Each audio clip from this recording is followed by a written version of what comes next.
to start this thing off, we're going to have Robin Pate.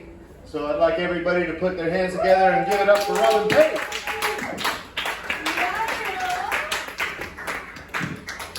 All right. This is my second time at the Doll Hut. The street behind us is called Murder Alley. Yeah! Because someone was murdered there. And my name is Allie. There you go. That's the response I got when I asked if I would be towed away. So, if you're parked there now, rest easy. You're good. They will not tow away your car unless you're in the trunk. Not even then. Costa Mesa makes me think of Back to the Future. They have apartments that still have Murphy beds in them. And McFly's nemesis, Biff Tannen. Biff's real daughter dated a guy I knew, and I found out when he came to pick her up from my buddy's house. Nothing makes you feel more 3 sheets to the wind than looking through a peephole expecting pizza delivery, and it's a movie villain. I saw him saying, "I hate manure," with his eyes. So I replied, "Why don't you make like a tree and get out of here?" Yeah. Then I walked away. I left Tom Wilson in the hallway of an apartment complex because I thought day drinking got the best of me. I see this guy slapping a phone trying to get it to work. I'm like, "Hey, it's not an old TV." He goes, "It doesn't feel anything." Totally. My concern had to be that your phone could feel every one of those slaps. It's time to update that old analogy.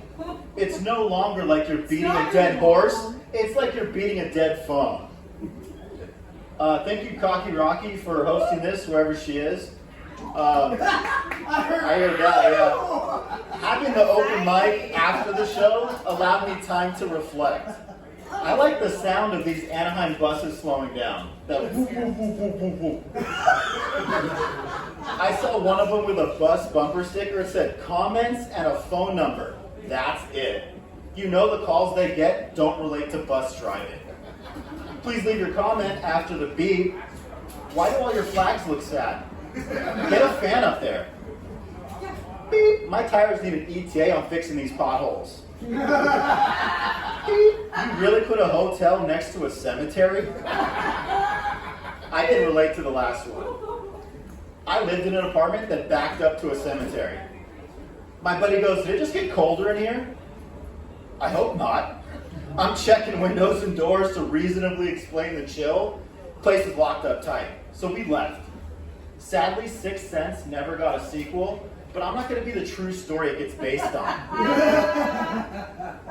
The place also had updated flooring to distract from a cockroach problem. Ooh, shiny. No. House of Horrors.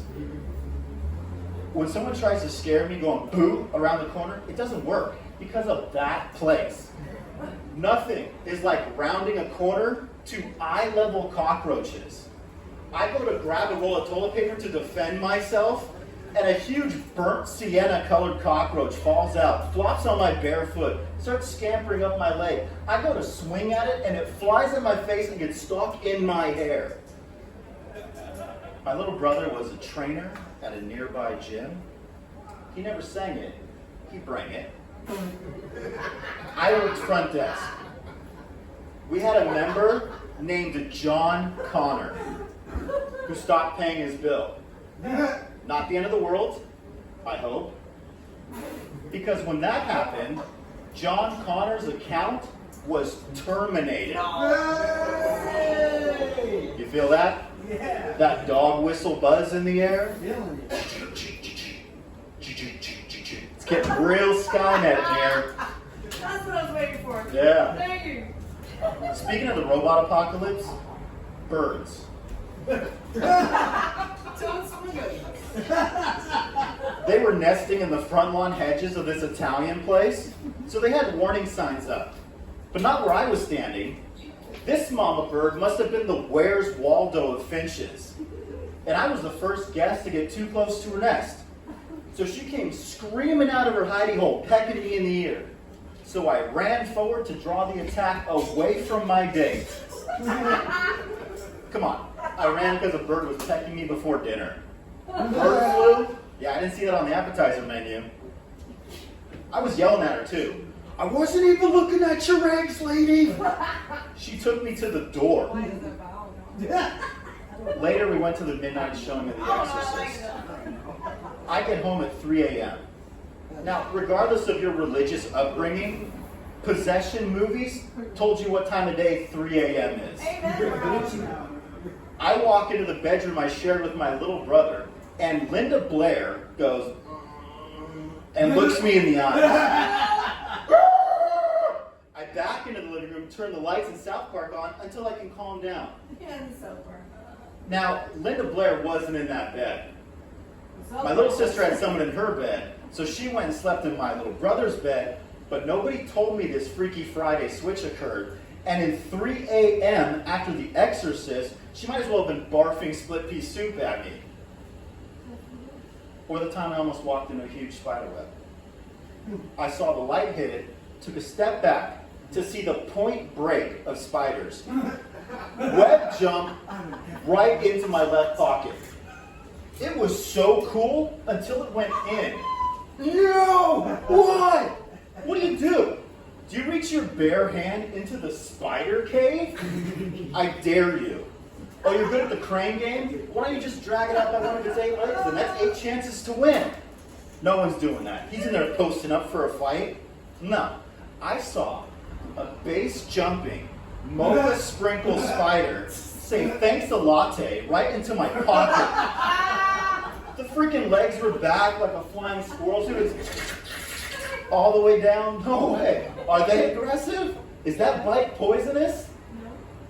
I'll Google it. Huh, I can't. My phone's in that pocket. I literally dropped trowel and then threw my shirt on top of it in case it jumps like that both ways. Then I jogged home. That was my Frank the Tank moment. Getting honked at because a spider hijacked my pants like it had squatter rights. And they do. This guy tried to one-up me. This guy goes, one time I walked into a huge spider web. It just pinned this giant orange spider in my face. I just started peeling the web off until it just crawled free. Okay, Ted Bundy. That's creepy. Me surrendering my sidewalk pants to the X Games spider? That's normal. What is sidewalk pants? I know a friend with a laugh like they're rubbing the finger around the rim of a bottle. And when she starts laughing, she can't stop. And soon enough, you can't either. Till you're like, am I drunk? Is that Biff Tannen? Has anyone stuck their finger in your mouth? Yes. To rub the gum where a tooth used to be? That's right. I thought there was a gummy bear stuck in her teeth at first. Wishful thinking. Turns out she was Fresno finger flossing with my finger. It's perfectly normal somewhere, like in a side yard shed, not a performing arts theater. Luckily, I can count on one finger the times it's happened to me, but it stays with you. I can't tell someone they're using too much teeth anymore. Because I know what it's like when they use less teeth. And we were at a magic show, so optimistic, mouth half full thinking me, I was like, check behind her ear. No tooth there.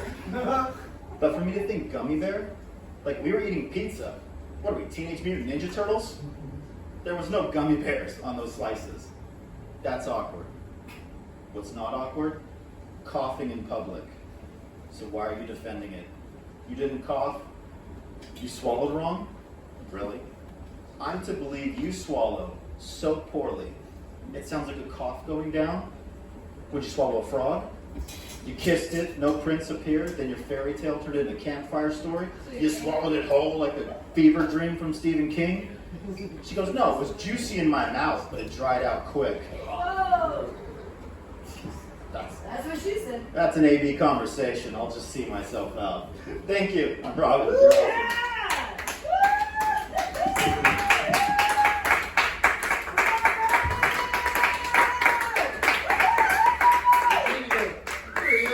All right, give it up for Robin. They're a little vicious punk bar. But I am so glad that Robin got to open the show for us.